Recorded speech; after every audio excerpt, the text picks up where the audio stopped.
Hello, and welcome to Creating Space in Conversation with. My name is Ingrid Pope, and I'm the founder of Creating Space.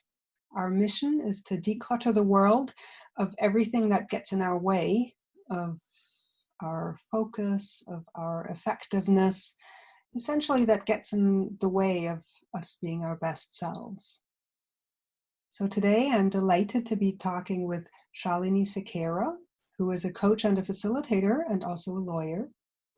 So as a coach, she works with talented Black and minority ethnic men and women and supports them into leadership positions. Today, our conversation is all about our fears about talking about race and differences, and also what assumptions we might be carrying. So join me. I hope that you will enjoy this conversation. Hello, hi, Shalini. It's lovely to speak with you today. Thank you so much for agreeing to talk with me. Oh, thanks, Ingrid. It's a pleasure. We're going to have such an interesting conversation. I know we will, because we started one already a little while back, and I could have talked to you for hours. And the reason why I was really keen to have this conversation with you today is there's a lot of talk right now. Of course, it's very topical in the news again, this whole piece around race and inclusion. And what I've noticed, certainly in myself, and I wonder with how many other people that might resonate, is for me, there clearly is a fear of talking about it, a fear of offending, a fear of not knowing what's right, what's not right. So I'm really curious about this angle of decluttering our fears of talking about race and inclusion in a way that's just going to be more helpful. What have you encountered in your work in terms of open communication and just conversation in this space? That's a really good question. And one thing that's come up recently is how people can be very held back by assumptions that they're making as to how something will land with somebody else. And on the theme of decluttering, actually, if you could declutter yourself, if you could remove those assumptions and you could just check in with the other person, how that's going to land, not only does it remove some of the fear, but also you have really good data for next time. So you start to build up more of a picture of how different people like to discuss different subjects. And that's something I've noticed a lot recently, that whole idea around assumptions. And that's a really interesting point that you just make there in terms of just checking in with that individual, you know, because we've also spoken a little bit, and I've also had other conversations around this, well, the BAME label, and we have this tendency to perhaps just lump everybody into a categorization, forgetting that actually it's people who each have a story and different preferences in terms of everything. Yeah, and people who might seem to be very similar, so maybe to Indian British people, might feel very different about the word or the acronym BAME. Some may be fine with it, some may have a really negative reaction to it, and it is just a question of individuals and finding out from them what kind of language is okay, what works for them. And that in itself, I'm noticing in myself that is scary to say to someone, and how would you like me to talk about you? Or what would you like me to call you? That feels so uncomfortable. Hence this kind of whole set of maybe assumptions and fears that would hold me back from openly asking. You've also framed it in a very sort of unreal life way. It's not part of any conversation. Okay. And I think when you start to think about, well, what's the conversation I want to have with this person? And what is it I'm afraid of? And how can I just put that on the table and say, look, I am a little unsure about this, and I'm prepared to get it wrong and to learn. I'd just like to know, because we need to have a way to talk about this, what's the right way to do that? And I wonder, so I can imagine that happening in that particular context. And I wonder if there isn't a conversation being set up, or a scenario where I'm thinking, oh, I need to work with this person, so let me find out more about them, let me see how to best work with them. In everyday life we talk about being actively anti-racist, or whatever other label we might want to give it. But if I think I don't want to be a part of the problem, I don't want to make it worse, but I probably am somehow, somewhere, at some level. And I wonder, what can I do if I'm not in a particular circumstance? Like I have a colleague at work that I want to make sure I work well with, like in my everyday life. Well, I mean, I suppose it's worth thinking, how many times are you actually going to need to use the word BAME in your everyday life? And if you're using it in a way that is okay, then not to worry about it. It's only an offence if the person that you're using it to describe takes offence at it. It's short for Black and minority ethnic people. And some people really don't like that. And some people kind of accept that reluctantly that's a category that sort of, we need some language around it. So while we haven't got anything better, I'll use that. That's how I feel, really. So I think maybe it's only really worth getting hung up on language when there's a real need to get hung up on language. So it's only a problem if it's a problem. Yeah. In that sense.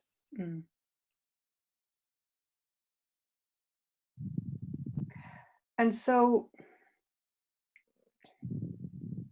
what else is it that I might be assuming? What are my other assumptions that I might be able to declutter in order to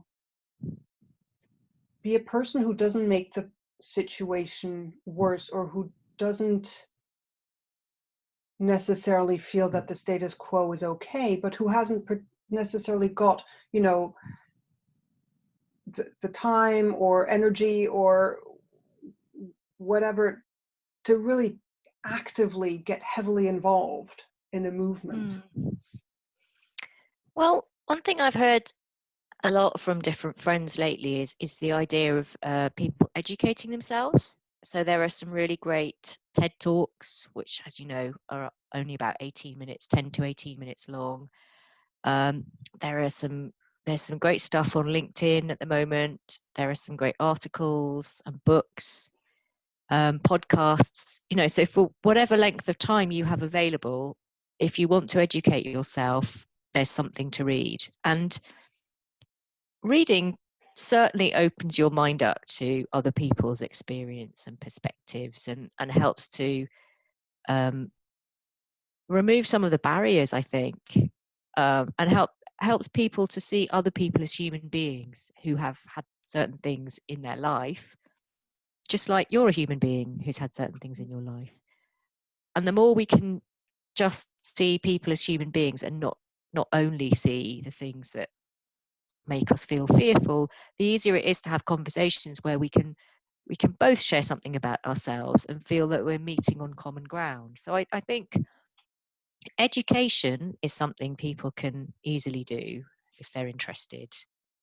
And I think it makes a big difference when you do talk to somebody who is, say, not white, that you have tried to educate yourself and you've read around the subject or listened to podcasts or watched what's going on LinkedIn, because that does show that you care and you're trying to engage with it. So just showing that you care and that you're wanting to engage and that you're willing to get it wrong and just willing to just try stuff out. Yeah, and I think that when people say, I'm learning about this, I really want to learn, I know I'm going to make mistakes, please correct me, and I'm going to learn from it, and those kind of things, it sets up a really good cycle where you feel you want to tell them things or help them because they've been really willing to learn and not defensive. And I wonder whether there's even a step ahead of that, which is perhaps where that fear comes in again, which is, well, I'm going to even make a statement to acknowledge that there's a difference between us, and that can already feel really uncomfortable. Yeah. And I guess it depends, what is the difference that you think is between us? Is it that you're a white person and I'm a brown person? And that's in itself an interesting question. Yes, I guess, yes. And then so where do you go from that? So your fear is of acknowledging there's something different between us. But why is that important? Why has that come to your attention? And that's, I guess, what the whole argument is, because in theory, it shouldn't be. I would like it to not be important. But if it is important, what is it about the fact that I'm brown and you're white? What is it about that difference that is making you feel uncomfortable or making you feel you need to raise it or talk about it? Probably, I guess, all these assumptions that I'm holding around, I guess, all this stuff that's currently in the news around discrimination. How do you feel that I'm a white person? What difference do you see? What assumptions perhaps are you making about me? I guess all of that, and that feels, and I think it's a word you used once, that just feels icky in a way, in terms of, and it's a really good challenge that you make. I bring up this topic to say, oh, well, there's a difference between us, and how do I even put that on the table so that we can talk about it without me even offending you before we've started having a relationship? And your challenge back is, well, what is the difference? And Or what is it that you want to know and why? I mean, is it that you're saying to me, look, I imagine you've been really discriminated against. I'm really interested because I want to understand. Tell me about that. Is that what you want to know? Or is it, do you want to know if I'm making assumptions about you? Or do you want to know how I feel about the system? What is it that you want to know from people? and I guess, and that's a really good question, because I'm not even sure that I would always know that, and that it would always be the same thing, and that I would always be asking the right questions. Because if I come in and I say, oh, I'm really curious, I'm making an assumption that you've always, that you've been discriminated against a lot in your life. And that in itself feels like a massive assumption, because maybe that's not true. Maybe it is, I don't know. I guess what I'm curious about is, what is it that I need to do, or is there anything that you need from me also, so that we can have a really good working relationship, or any other type of relationship for that matter? I think a lot of non-white people in the workplace, like me for many years, feel that they're only bringing maybe 40% of themselves to work. And sometimes women really recognize this as well if they worked in very male-dominated environments.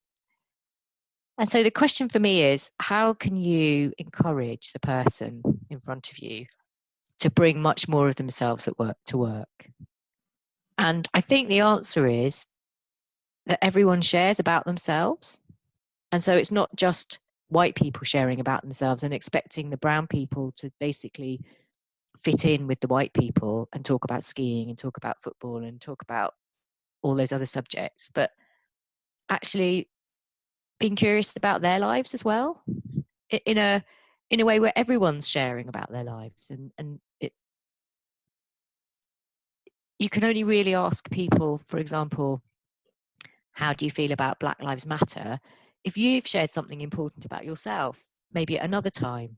If you as the manager have never shared something about yourself and then you're asking somebody to open up about how they feel about racism, that could feel very one-sided, and the person might feel very defensive. So I don't think we have enough reciprocity in the workplace, really, to encourage those people who feel that they are on the outside to feel welcome.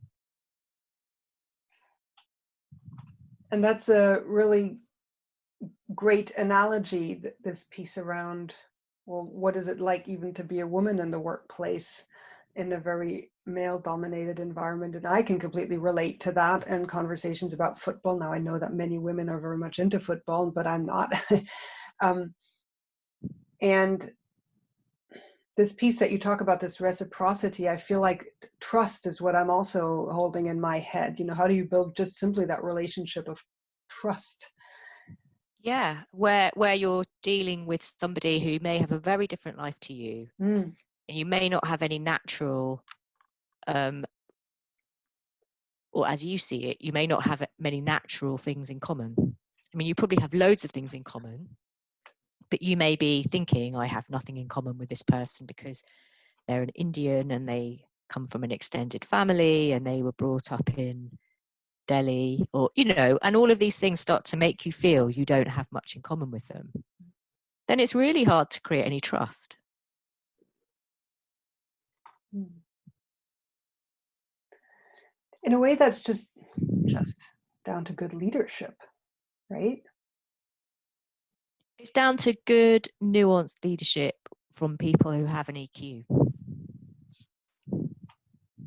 Okay, say more. Show me all those people in the workplace. So I never had any of those. And all my bosses were men, to start with. They all came from a pretty sort of what you would imagine, you know, middle class, probably mostly public school or private school educated. A lot of them had been to very good universities, that kind of background. And I don't think I ever talked once about my life to them. And I don't think that's uncommon.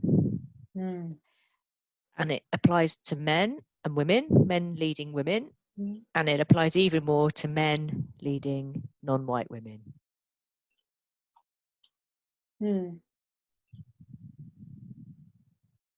Such an interesting and broad topic, and we're running a little bit out of time today, and I was wondering, you know, what might be your top tip in terms of decluttering our assumptions around maybe differences in color? I think my top tip would be to be honest that you might be making an assumption, honest with the other person, and admit that you might be making an assumption. You want to check it out because you might be wrong and you're happy to be wrong, and then just ask them. But frame it in, I'm afraid I might be making an assumption. I don't want to do that. So I want to check it out with you as an individual and I want to learn. And that's a great tip in any context, really, also, huh? So much wider than just race. Yeah. And it applies to almost any assumption you might be making about somebody else. And you can dispense with the assumption in a moment just by asking. Yeah, and then we're almost back to that, or those fears about asking, and actually to just set those aside for a bit and try it out and then see what works and what doesn't work. And the more people do check their assumptions, the less fear they have about checking them. Because once you start a positive loop where the person is honest, the person you're asking is honest about what the issue is, you see that actually it really helps to check your assumption out. And the next time you're not going to be quite as nervous doing it. Yeah, just making it a habit, isn't it? So trying something new and then repeating it until we're good at it. Well, thank you so much for taking the time to chat today. It is a really, really broad topic, and I certainly found it invaluable to be able to just have a really open conversation about a topic that feels really difficult because of all of those assumptions. So thank you very much, Shalini. You're welcome, Ingrid. I really enjoyed it. That was an interesting conversation. That certainly took me out of my comfort zone a little bit and helped me think slightly differently about assumptions I might be making. But it certainly also showed me that I also carry fears around talking about this stuff.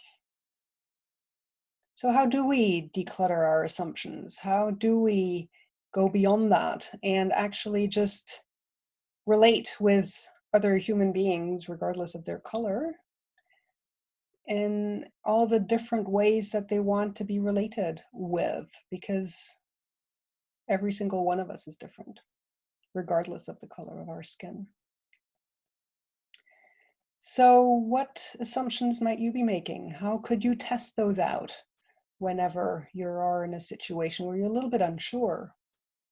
And if you're slightly uncomfortable, how can you declutter some of those fears to just show some openness and some vulnerability and say, well, I'm not quite sure about how to do this right. Can we try something out?